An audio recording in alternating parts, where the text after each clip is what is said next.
Las almas de los trabajadores de la luz nacieron mucho antes de que surgieran la tierra y la humanidad.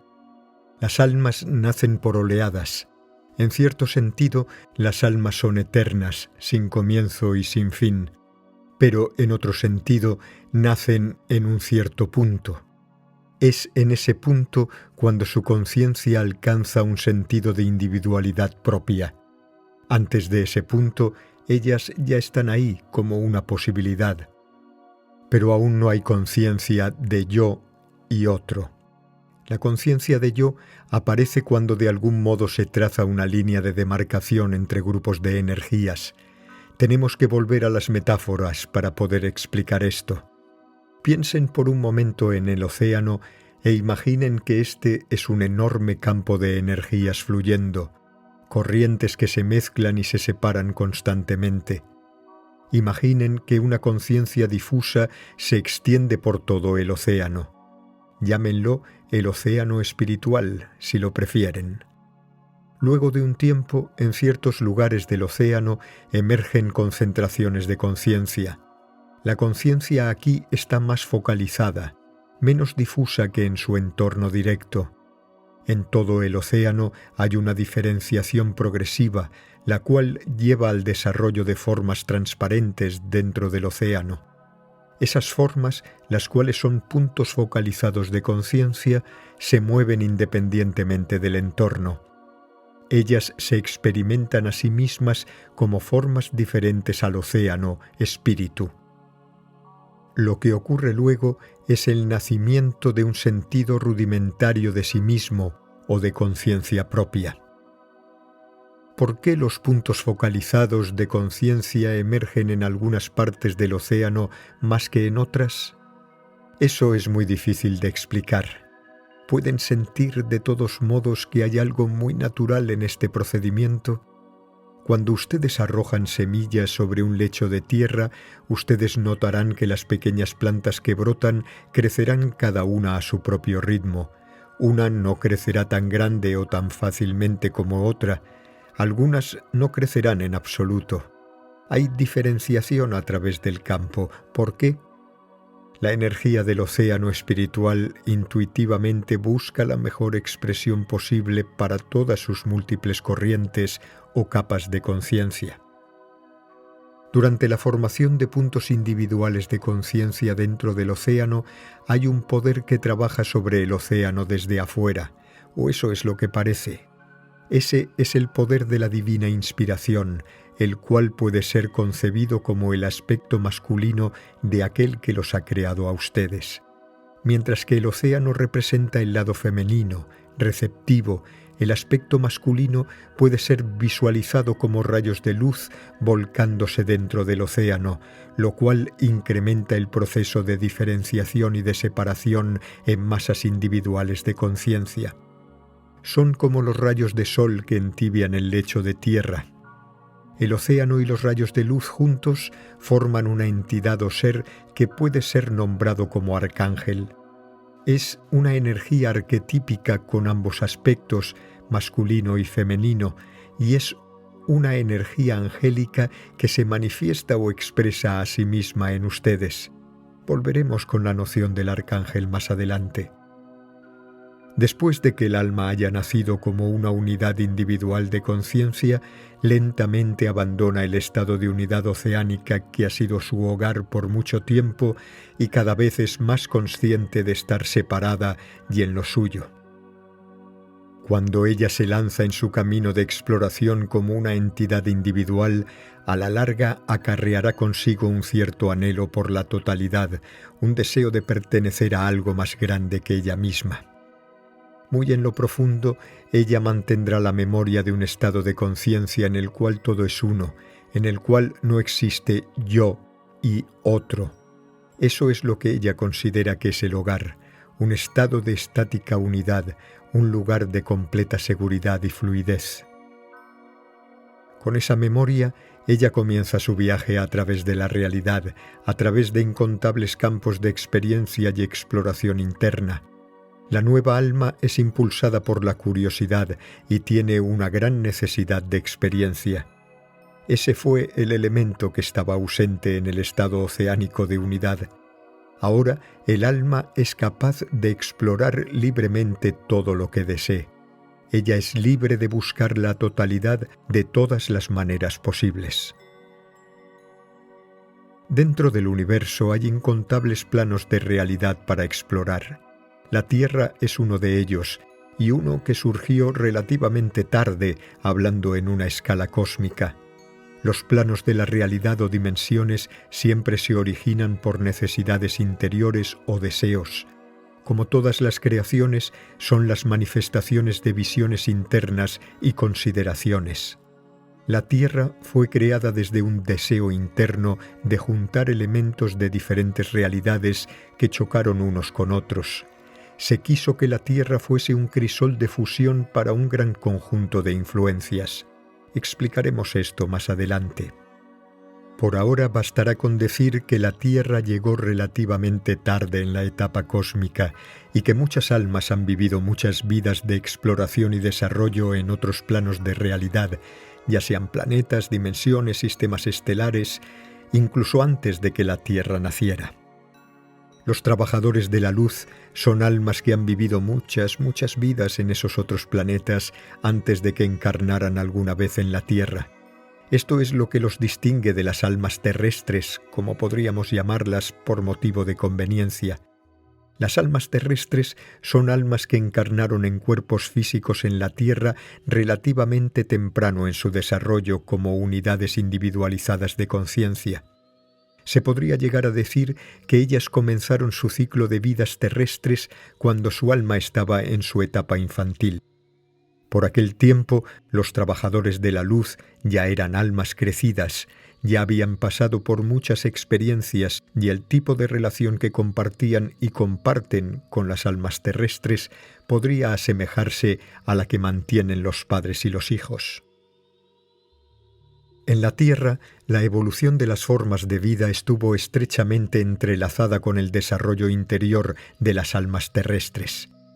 Aunque ninguna alma está ligada a un planeta en particular, podría decirse que las almas terrestres son los nativos del planeta Tierra. Esto es porque su crecimiento y expansión coinciden ampliamente con la proliferación de formas de vida en la Tierra. Cuando nacen unidades individuales de conciencia, ellas son similares de algún modo a simples células físicas, tanto en estructura como en posibilidad. Igual que las células tienen una estructura relativamente simple, los movimientos internos de una conciencia recién nacida son transparentes. No se ha establecido mucha diferenciación aún. Hay un mundo de posibilidades a sus pies, tanto física como espiritualmente. El desarrollo de una forma recién nacida de conciencia hacia un tipo de conciencia que es introspectiva y capaz de observar y reaccionar a su medio ambiente puede ser burdamente comparado al desarrollo de un organismo unicelular hacia un organismo vivo complejo que interactúa con su medio ambiente de múltiples maneras. Estamos comparando el desarrollo de almas conscientes con el desarrollo biológico de la vida, y no lo hacemos solo por usar una metáfora. En realidad, el desarrollo biológico de la vida, como tiene lugar en la Tierra, debe ser visto sobre la base de una necesidad espiritual de exploración y experiencia por parte de las almas terrestres. Esta necesidad o deseo de exploración es lo que llamó a existir a la rica variedad de formas de vida en la Tierra. Como hemos dicho, la creación es siempre el resultado de un movimiento interno de conciencia. Aunque la teoría de la evolución, como actualmente es aceptada por su ciencia, en cierto sentido describe correctamente el desarrollo de formas de vida en su planeta, no contempla en absoluto el impulso interno, el motor oculto detrás de ese profundo proceso creativo. La proliferación de formas de vida en la Tierra se debió a movimientos internos a nivel del alma. Como siempre, el espíritu precede y crea la materia.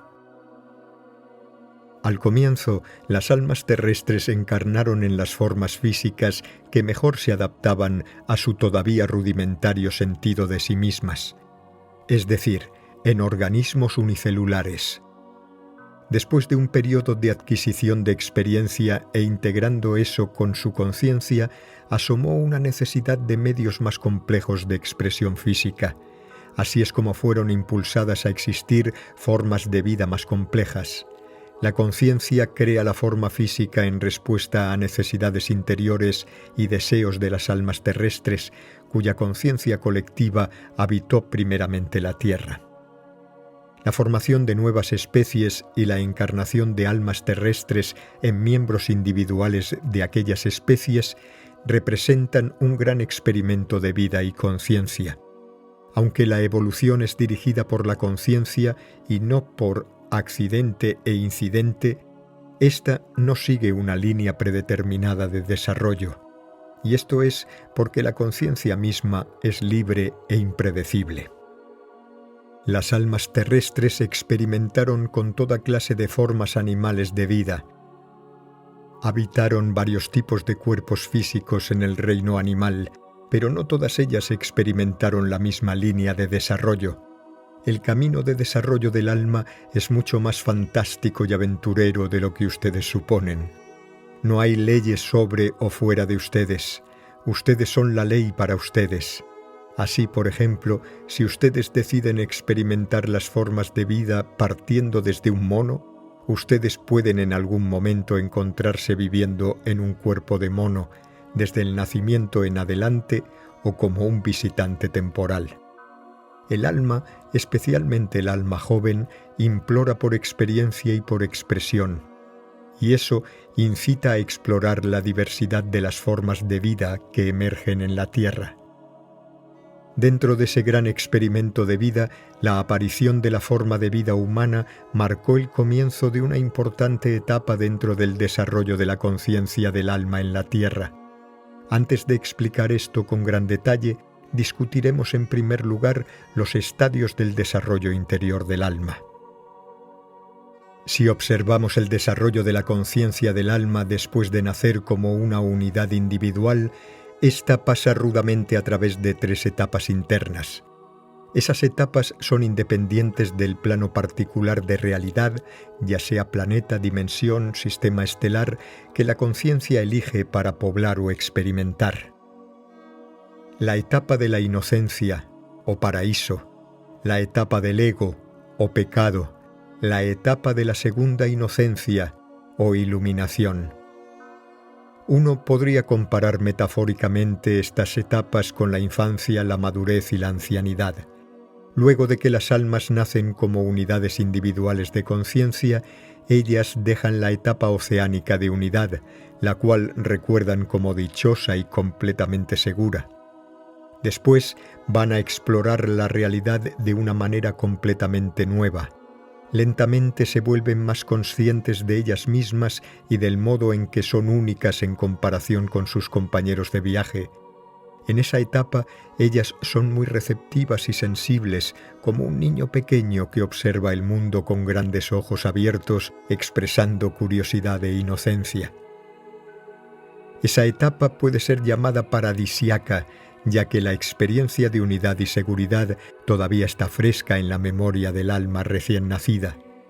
Ellas todavía están cerca del hogar, todavía no reclaman su derecho a ser quienes son. A medida que el viaje continúa, la memoria del hogar se desvanece en tanto que ellas se introducen en distintos tipos de experiencia. Todo es nuevo al comienzo y todo es absorbido incondicionalmente en la etapa de la infancia. Una nueva etapa comienza cuando la joven alma comienza a sentirse como el punto focal de su mundo. Entonces realmente comienza a darse cuenta de que existe tal cosa como yo y otro. Comienza a experimentar con cómo puede influenciar su medio ambiente al actuar sobre él.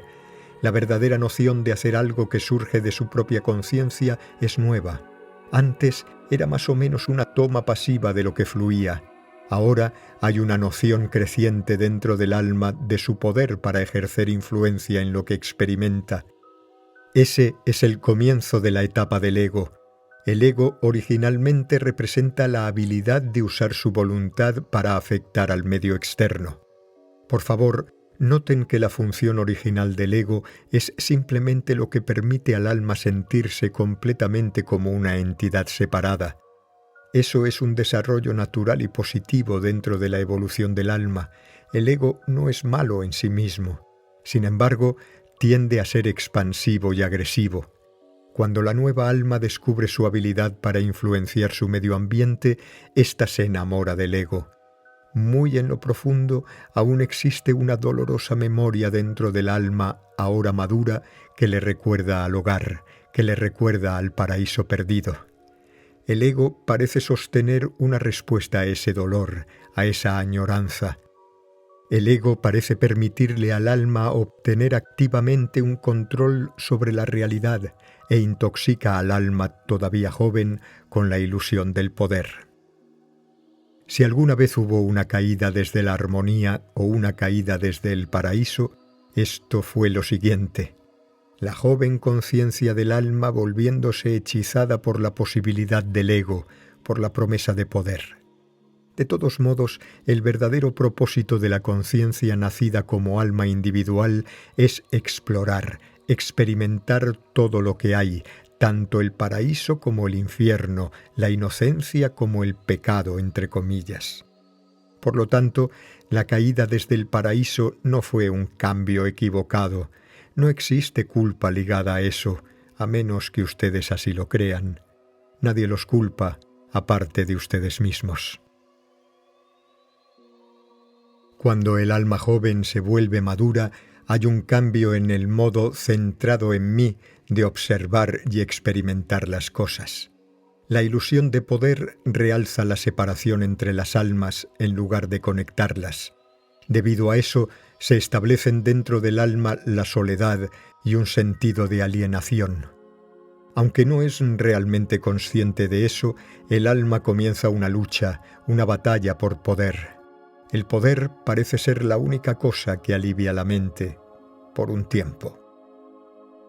Más arriba ya distinguimos una tercera etapa en el desarrollo de la consciencia del alma, la etapa de la iluminación, o segunda inocencia, o ancianidad. Tendremos mucho que decir acerca de esta etapa y en particular acerca de la transición desde la segunda a la tercera etapa en otro capítulo. Ahora retornaremos a nuestra historia de las almas terrestres y aclararemos cómo el despertar de la etapa del ego encaja con la aparición del hombre en la tierra.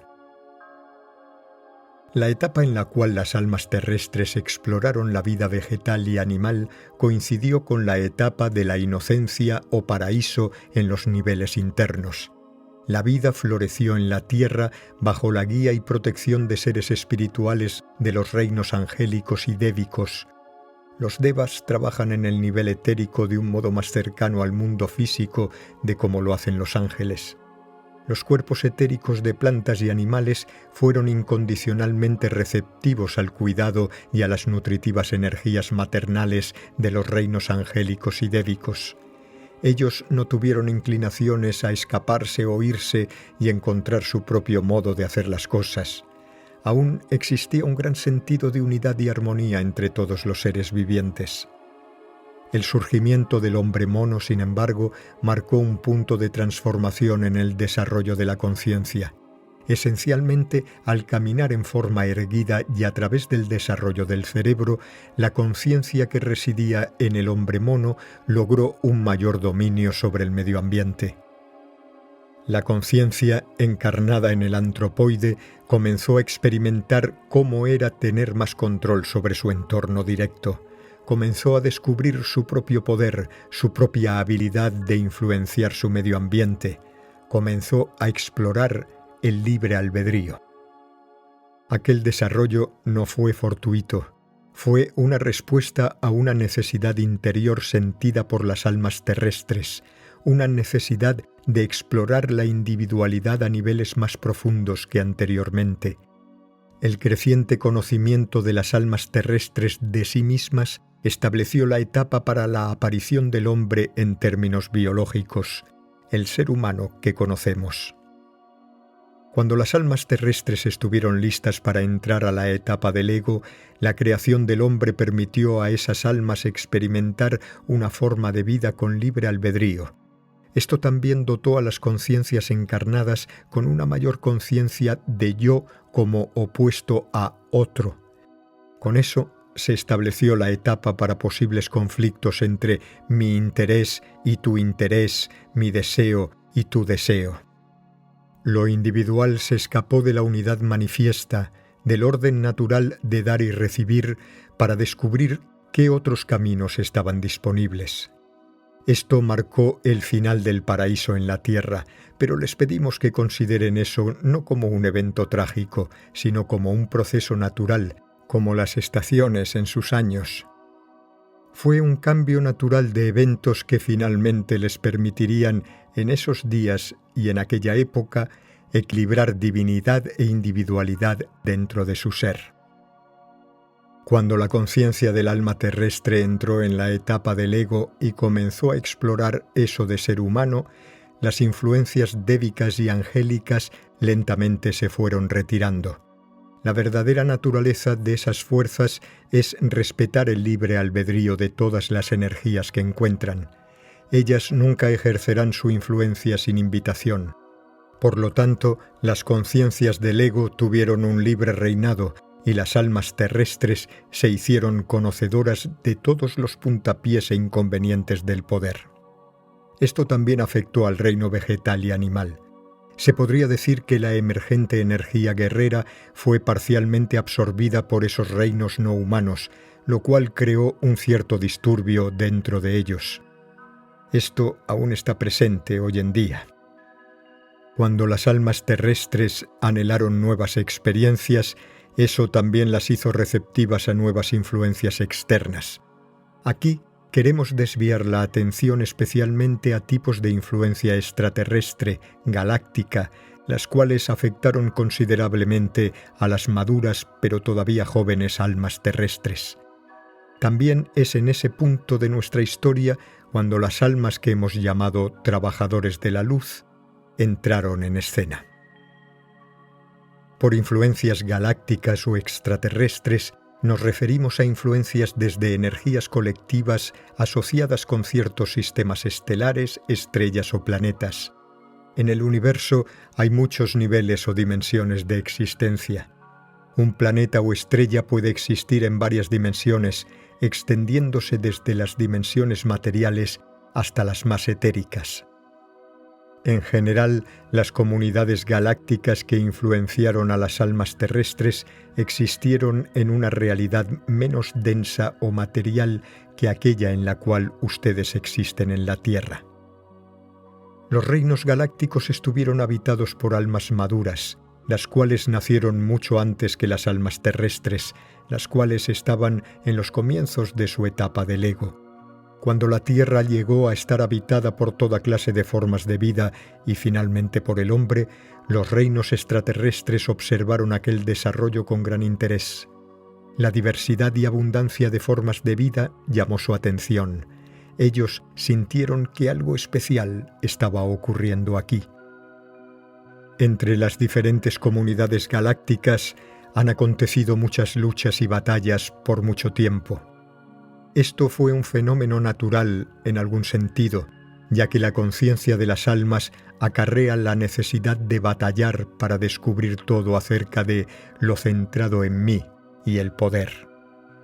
Ellas estuvieron explorando el trabajo del ego y a medida que, entre comillas, progresaron, se volvieron muy adeptas a la manipulación de conciencia. Se volvieron expertas en subordinar a otras almas o comunidades de almas por medio de sutiles y no tan sutiles herramientas psíquicas. El interés que las comunidades galácticas tuvieron sobre la Tierra fue principalmente egocéntrico. Ellas vieron ahí una oportunidad para ejercer su influencia de maneras nuevas y poderosas. Se podría decir que en aquel momento las batallas intergalácticas habían alcanzado un punto muerto. Cuando ustedes pelean unos con otros una y otra vez, alcanzan un tipo de equilibrio después de un tiempo, una división de zonas de poder, por decirlo así. Ustedes se conocen el uno al otro tan bien que saben cuándo hay espacio para actuar y cuándo no lo hay. De ese modo, la situación alcanza un callejón sin salida y los enemigos galácticos esperaron nuevas oportunidades en la Tierra. Ellos pensaron que la Tierra podría proveerles de un escenario para renovar la batalla y superar el callejón sin salida. El modo en que las comunidades galácticas pensaron ejercer su influencia sobre la Tierra fue por medio de la manipulación de la conciencia de las almas terrestres. Las almas terrestres eran particularmente receptivas a su influencia cuando entraron en la etapa del ego. Antes de eso, ellas eran inmunes a cualquier fuerza externa motivada por poder, porque ellas mismas no estaban inclinadas a ejercer poder. Ustedes son inmunes a la agresión y al poder cuando dentro de ustedes no hay nada a lo que esas energías puedan adherirse. Por lo tanto, las energías galácticas no pudieron acceder a la conciencia de las almas terrestres antes de que aquellas almas decidieran ellas mismas explorar la energía del poder. La transición a la etapa del ego volvió a las almas terrestres vulnerables, porque, aparte de su intención de explorar la conciencia del ego, eran todavía muy inocentes e ingenuas. Por lo tanto, no fue difícil para los poderes galácticos infligir sus energías sobre la conciencia de las almas terrestres. El modo en que operaron fue por medio de la manipulación de la conciencia o control mental. Sus tecnologías eran muy sofisticadas. Tuvieron mayormente herramientas psíquicas no muy diferentes al lavado de cerebro a través de la sugestión hipnótica subconsciente. Trabajaron en niveles psíquicos y astrales, pero influenciaron al hombre sobre los niveles materiales y físicos del cuerpo. Ellos influenciaron el desarrollo del cerebro humano, estrechando el rango de experiencias disponibles a los seres humanos. Esencialmente, estimularon modelos de pensamiento y emociones basados en el miedo. El miedo ya estaba presente en la conciencia de las almas terrestres como resultado del dolor y añoranza que toda alma joven trae dentro de sí. Aquel miedo existente fue tomado por los poderes galácticos como su punto de partida para ampliar enormemente la energía de miedo y subordinación en las mentes y emociones de las almas terrestres. Esto les permitió controlar la conciencia humana. Los guerreros galácticos subsecuentemente trataron de batallar a sus anteriores enemigos galácticos a través del ser humano. La lucha de poder sobre la humanidad fue una lucha entre viejos enemigos galácticos que utilizaron seres humanos como sus títeres. El delicado sentido de individualidad y autonomía de las almas de la Tierra fue cortado en sus comienzos por esa violenta intervención, esa guerra por el corazón de la humanidad. Sin embargo, los interventores galácticos no pudieron verdaderamente tomar su libertad. A pesar de lo masiva que fue la influencia extraterrestre, la esencia divina dentro de cada conciencia de alma individual permaneció indestructible. El alma no puede ser destruida, aunque su naturaleza libre y divina sea velada por un largo tiempo. Esto está relacionado con que, a fin de cuentas, el poder no es real. El poder siempre alcanza su final a través de las ilusiones de miedo e ignorancia. Este solo puede esconder y velar las cosas, no puede verdaderamente crear ni destruir nada.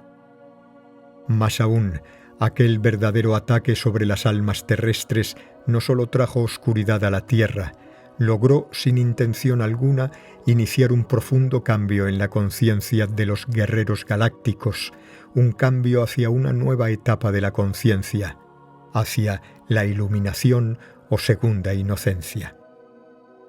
¿Y cómo se vincula a esta historia la noción de almas trabajadoras de la luz?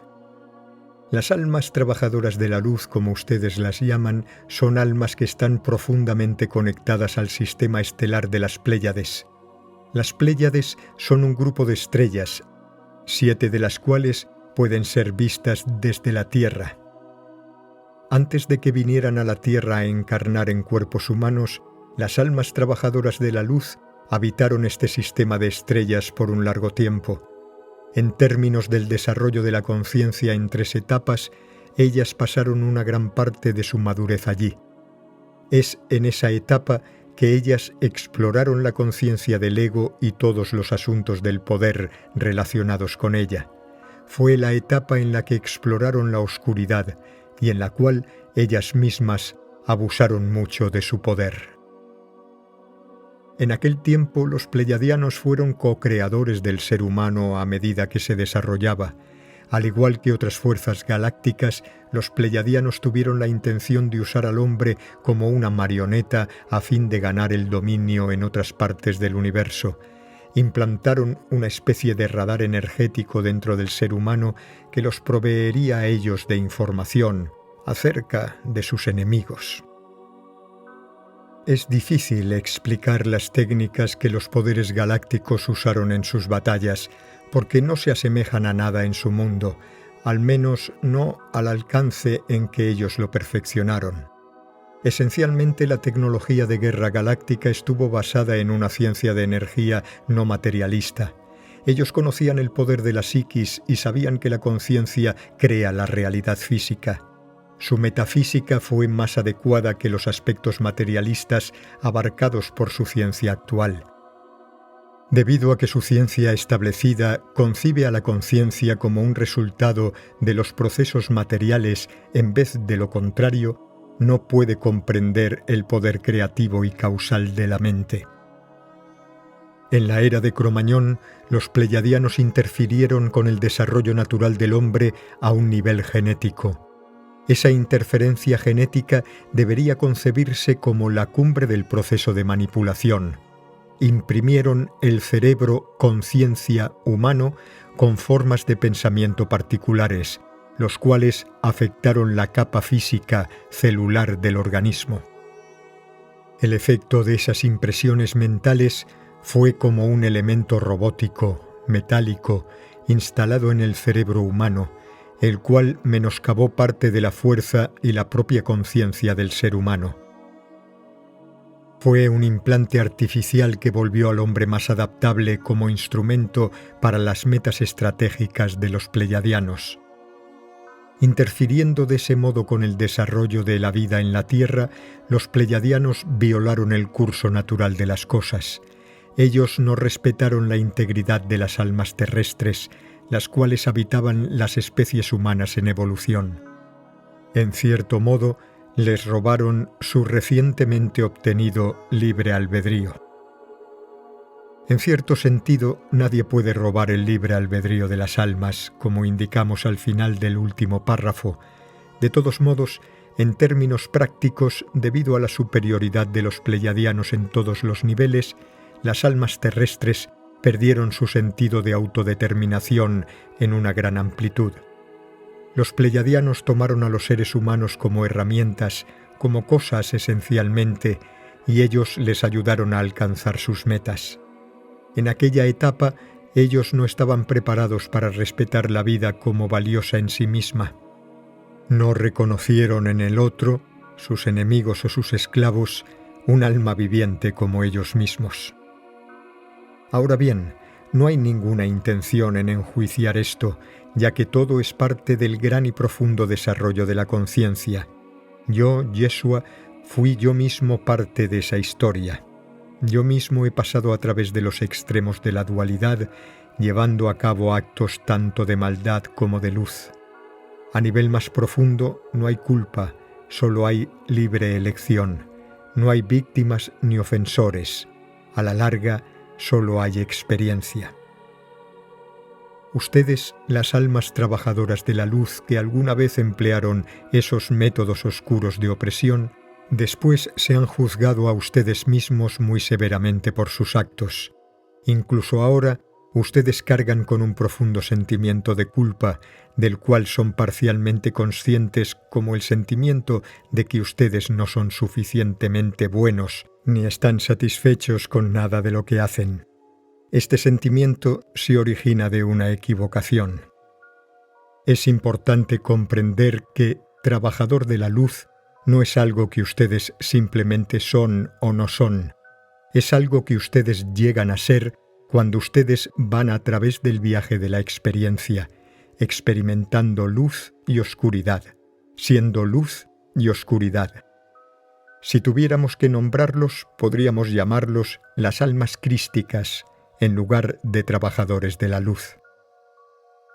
¿No han tenido alguna vez la experiencia de que un grave error cometido por ustedes finalmente cambió las cosas de una manera positiva e inexplicable? Pues algo similar sucedió como resultado de la interferencia galáctica con la Tierra y la humanidad. En el proceso de imprimir a las almas de la Tierra con sus energías, las fuerzas galácticas en realidad crearon un gran crisol de fusión de influencias en la Tierra. Podría decirse que los elementos combativos dentro de las diferentes almas galácticas se implantaron dentro de la humanidad como una corriente de agua, forzando de ese modo a los seres humanos a encontrar un modo de unirse entre ellos o de llevarlos a una coexistencia pacífica. Aunque eso complicó severamente el viaje de las almas terrestres, pudo finalmente crear la mejor oportunidad para una ruptura positiva, una salida de la situación paralizante a la que habían llegado los conflictos galácticos. Recuerden que todas las cosas están interconectadas. Hay un nivel en el cual las almas terrestres y las almas galácticas son y fueron conducidas por el mismo propósito. Este es el nivel angélico. Cada alma es un ángel en el centro más profundo, y hablaremos de ello en otro capítulo. A nivel angélico, tanto los guerreros galácticos como las almas terrestres consintieron en formar parte del drama cósmico bosquejado arriba. La interferencia galáctica no solo ayudó a que la Tierra sea el crisol de fusión que se tuvo la intención de que fuese a nivel angélico, también marcó el comienzo de un nuevo tipo de conciencia dentro de los guerreros galácticos. De maneras imprevistas, esto marcó el final de la etapa del ego, el final de la madurez para ellos y el comienzo de algo nuevo. Las guerras intergalácticas habían alcanzado un punto muerto antes de que la Tierra entrase en juego. Cuando la batalla se reanudó, ésta se transportó a la Tierra. Con esta transposición algo comenzó a cambiar dentro de la conciencia galáctica. El tiempo de las guerras galácticas se terminó. Aunque permanecieron activamente involucradas con la humanidad y la Tierra, las almas galácticas lentamente se retiraron a ejercer el papel de observadores. En ese papel comenzaron a hacerse conscientes de una particular clase de cansancio dentro de su ser. Se sentían vacíos por dentro. A pesar de que la lucha y la batalla continuaban, aquello no los fascinaba como alguna vez lo había hecho. Comenzaron a hacerse preguntas filosóficas tales como ¿cuál es el significado de mi vida? ¿Por qué estoy luchando todo el tiempo? ¿Realmente el poder me hace feliz? Haciéndose esas preguntas, su aburrimiento por la guerra se intensificó. Los guerreros galácticos fueron gradualmente alcanzando el final de su etapa del ego. Ellos inconscientemente transportaron la energía del ego y la lucha por el poder a la Tierra, un lugar que estaba energéticamente abierto a esa energía. Las almas humanas estaban en aquel tiempo justo comenzando a explorar la etapa de la conciencia del ego. Dentro de la conciencia de los guerreros galácticos se creó un cierto espacio, el espacio para la duda, el espacio para la reflexión. Entraron en una fase de transformación, la cual vamos a describir distinguiendo los siguientes pasos. 1. Estar insatisfechos de lo que la conciencia basada en el ego tiene para ofrecerles, anhelar algo más, es decir, el comienzo del final. 2. Comenzar a ser conscientes de sus ataduras a la conciencia basada en el ego, reconocer y liberar las emociones y pensamientos que van con ella, es decir, la mitad del final. 3. Permitir que mueran dentro de ustedes las viejas energías basadas en el ego, eliminando el capullo, siendo su nuevo ser, es decir, el final del final. 4. El despertar dentro de ustedes de la conciencia basada en el corazón, motivada por amor y libertad, es decir, ayudar a otros a hacer la transición. Estos 4 pasos marcan la transición desde la conciencia basada en el ego a la conciencia basada en el corazón. Por favor, recuerden que tanto la Tierra como la humanidad y los reinos galácticos pasan a través de estos estadios, solo que no simultáneamente. En el momento en que esto fue escrito, la Tierra está pasando por la etapa 3. Muchos de ustedes, trabajadores de la luz, también están pasando por la etapa 3 en sintonía con el proceso interno de la Tierra. Algunos de ustedes aún están luchando con la etapa 2 y hay algunos que han llegado a la etapa 4, disfrutando las delicias de la alegría genuina y la inspiración. Gran parte de la humanidad, sin embargo, no desea para nada dejar la conciencia basada en el ego. Ellos no han entrado todavía a la etapa 1 de la fase de transición. Eso no es algo para juzgar o criticar o por lo cual afligirse. Traten de verlo como un proceso natural, tal como el crecimiento de una planta. Ustedes no juzgan a una flor por ser un pimpollo en lugar de estar completamente florecida. Traten de verlo en esa luz. Hacer juicios morales acerca de los efectos destructivos en su mundo de la conciencia basada en el ego está basado en falta de intuición en las dinámicas espirituales. Más aún, debilita su propia fuerza, ya que el enojo y la frustración que ustedes sienten a veces al observar sus noticias o leer sus periódicos no puede ser transformado en algo constructivo. Eso solamente los agota y desciende su propio nivel de vibración.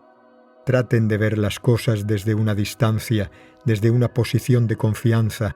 Traten de sentir intuitivamente las corrientes ocultas en la conciencia colectiva, las cosas que ustedes a duras penas leen o escuchan en los medios. No tiene sentido intentar cambiar a las almas que aún están atrapadas en la realidad de la conciencia basada en el ego. Ellos no quieren su ayuda, ya que todavía no están abiertos a las energías basadas en el corazón que ustedes, trabajadores de la luz, desean compartir con ellos. Aun cuando ellos parezcan necesitar su ayuda, mientras ellos no la quieran, ellos no la necesitan. Es tan simple como eso. Los trabajadores de la luz son completamente aficionados a dar y a ayudar, pero a menudo ellos pierden su poder de discernimiento en la parte de trabajador de la luz. Por favor, usen su poder de discernimiento en eso, ya que el deseo de ayudar puede trágicamente llegar a ser la trampa para los trabajadores de la luz, la cual les impide completar realmente el paso 3 de la transición. Ahora terminaremos nuestra descripción de los trabajadores de la luz al final de su etapa del ego. Como ya hemos dicho, en aquel tiempo ustedes pertenecían al sistema estelar de las Pléyades, y ustedes, como otros imperios galácticos, interfirieron con la humanidad cuando tomó forma el ser humano moderno. Cuando ustedes comenzaron a jugar más y más el papel de observadores, ustedes se cansaron de luchar. El poder que ustedes habían tenido por aquel largo tiempo dio como resultado un tipo de dominación que aniquiló las cualidades únicas e individuales de aquel que ustedes dominaban. Por lo tanto, nada nuevo podía entrar a su realidad. Ustedes mataron todo lo que era el otro. Esa forma de proceder hizo que después de un tiempo su realidad fuera estática y predecible. Cuando ustedes se volvieron conscientes del vacío dentro de la lucha por el poder, su conciencia se abrió a nuevas posibilidades. Surgió un anhelo por algo más. Ustedes habían completado el paso 1 de la transición a la conciencia basada en el corazón. Las energías del ego, las cuales habían reinado libremente por eones de tiempo, se asentaron y permitieron un espacio para algo más. En su corazón despertó una nueva energía, como una delicada flor. Una sutil y tranquila voz comenzó a hablarles del hogar, un lugar que ustedes alguna vez conocieron, pero del que habían perdido el rastro a lo largo de su camino.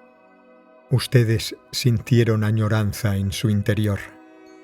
Exactamente igual que las almas terrestres, ustedes alguna vez han experimentado el estado oceánico de unidad, desde el cual cada alma nace. Ustedes gradualmente evolucionaron desde este océano como unidades individuales de conciencia. Como esas pequeñas almas, a ustedes les invadió un gran entusiasmo por explorar, mientras que al mismo tiempo acarrearon la dolorosa memoria interior de un paraíso que tuvieron que dejar atrás.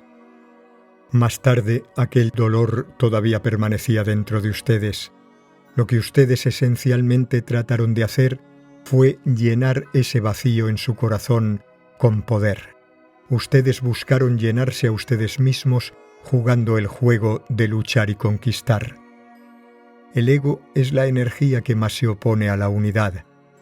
Al ejercer poder se aíslan del otro.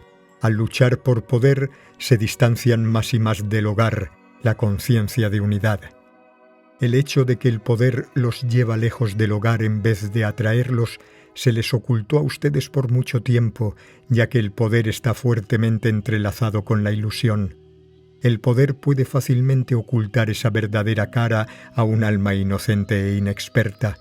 El poder crea la ilusión de abundancia, realización, reconocimiento e incluso amor. La etapa del ego es una exploración sin restricciones del área del poder, de ganar, perder, luchar, dominar, manipular, de ser el ofensor y de ser la víctima. En un nivel interno, el alma se desgarra durante esa etapa. La etapa del ego está relacionada con un ataque a la integridad del alma, y por integridad queremos decir la unidad y totalidad del alma. Con la entrada a la conciencia basada en el ego, el alma entra en un estado de esquizofrenia y pierde su inocencia. Por un lado, batalla y conquista. Por otro lado, reconoce que está mal dañar o destruir a otros seres vivos. No está muy equivocada de acuerdo a algunas leyes o juicios objetivos, pero el alma subconscientemente se da cuenta de que está haciendo algo que se opone a su propia naturaleza divina. Crear y dar vida está en la naturaleza de su propia esencia divina. Cuando el alma actúa desde un deseo de poder personal, en lo más profundo surge un sentimiento de culpa. Otra vez, no hay juicio externo sobre el alma que afirma ser culpable. El alma misma se da cuenta de que está perdiendo su inocencia y pureza. Mientras ella persiga poder en el exterior, un sentimiento creciente de indignación la está comiendo por dentro. La etapa de la conciencia basada en el ego es un estadio natural en el viaje del alma. En realidad, esta implica la completa exploración de uno de los aspectos del ser del alma, que es la voluntad. Su voluntad constituye el puente entre el mundo interno y el mundo externo. La voluntad es esa parte de ustedes que centra su energía del alma dentro del mundo material. La voluntad puede ser inspirada por el deseo de poder o por el deseo de unidad. Eso depende de la etapa de su conciencia interior. Cuando un alma alcanza el final de la etapa del ego, la voluntad comienza a ser más y más un fragmento extendido del corazón. El ego o la voluntad personal no se destruye, pero fluye en conformidad con el deseo e inspiración del corazón. En ese punto, el ego acepta al corazón como su guía espiritual y se restablece la totalidad natural del alma. Cuando ustedes, las almas trabajadoras de la luz de las Pléyades, alcanzaron el paso 2 de la transición de la conciencia basada en el ego a la conciencia basada en el corazón, sintieron el sincero deseo de corregir lo que habían hecho mal en la tierra. Ustedes comprendieron que habían maltratado a los seres humanos vivientes sobre la tierra y que ustedes habían dificultado la libre expresión y el desarrollo de las almas terrestres. Ustedes se dieron cuenta de que habían violado la vida misma, tratando de manipularla y controlarla de acuerdo a sus necesidades. Ustedes quisieron liberar al hombre de los límites del miedo y la limitación, lo cual había traído mucha oscuridad a sus vidas, y ustedes sintieron que podrían cumplir más con eso estando encarnados en cuerpos humanos. De ese modo, ustedes encarnaron en cuerpos humanos cuya compilación genética fue parcialmente creada por ustedes mismos para transformar sus creaciones desde el interior. Las almas que fueron a la Tierra con esa misión se propusieron esparcir luz dentro de sus propias creaciones manipuladas. Por eso son llamados trabajadores de la luz. Ustedes tomaron la decisión de hacer eso y de llegar a estar enredados en series completas de vidas terrestres por un nuevo sentido de responsabilidad y también por el sincero impulso de hacerse cargo de esa carga kármica sobre ustedes de tal manera que fueran capaces de desprenderse del pasado completamente.